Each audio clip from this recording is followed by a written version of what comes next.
Pemirsa, Institute for Development of Economics and Finance atau INDEF menilai bahwa keberadaan bursa kripto bisa menjadi pertolongan pertama sekaligus pengawas perdagangan fisik aset digital tersebut, sehingga pembentukan bursa kripto harus disegerakan. Di tengah tingginya minat investasi aset kripto di tanah air, peneliti ekonomi digital INDEF Nailul Huda menegaskan, keberadaan bursa kripto bisa menjadi pertolongan pertama bagi investor sebelum literasi instrumen investasi baru di Indonesia terbentuk sempurna. Pasalnya saat ini tidak ada yang bisa menghentikan perdagangan bila terjadi penurunan harga aset kripto secara drastis. Sebab jalannya perdagangan hanya diawasi masing-masing perusahaan perdagangan fisik aset kripto yang mengantongi izin sebagai pedagang, bukan bursa. Jadi kan memang ada tools untuk melindungi investor gitu kan. Yang selalu disampaikan oleh pemerintah khususnya Bapepti adalah tools mengenai literasi gitu kan. Sedangkan literasi ini adalah jangka panjang.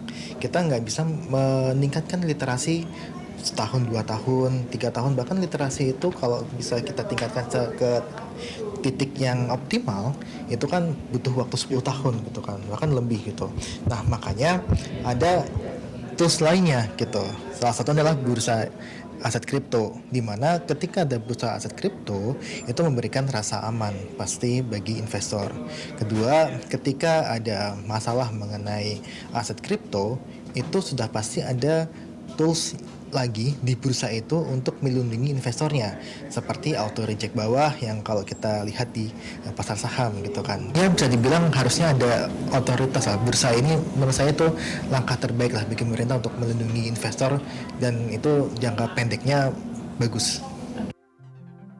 Tak hanya untuk perlindungan investor, menurut Huda, urgensi keberadaan bursa kripto juga agar bisa memantau aliran dana dari transaksi kripto yang berlangsung, sehingga bisa meminimalisir adanya percobaan pencucian uang atau tindakan terorisme. Ada beberapa kasus yang memang melibatkan untuk mata uang digital gitu kan, dan mungkin ada beberapa yang token digital juga yang memang digunakan untuk bisa untuk terorisme atau untuk korupsi gitu, pencucian uang gitu. Bahkan kalau kita lihat bursa ini bisa mendeteksi hal tersebut gitu. Makanya sangat penting sekali Mbak, dan ketika saya bilang ini sampai sekarang belum ada, ini sangat miris karena ini sudah kita gaungkan sejak tahun 2020 sampai 2021, itu sampai tahun kemarin pun kita sampaikan gitu kan, tapi belum ada realisasinya sampai sekarang. Adapun jumlah pengguna aset kripto pada 2022 lebih besar dibandingkan jumlah investor di pasar modal. Merujuk catatan Bapepti per November 2022, jumlah pengguna aset kripto telah mencapai 16,55 juta pengguna. Sedangkan berdasarkan catatan KSEI, jumlah investor saham hingga Desember 2022 baru mencapai 10,31 juta SID.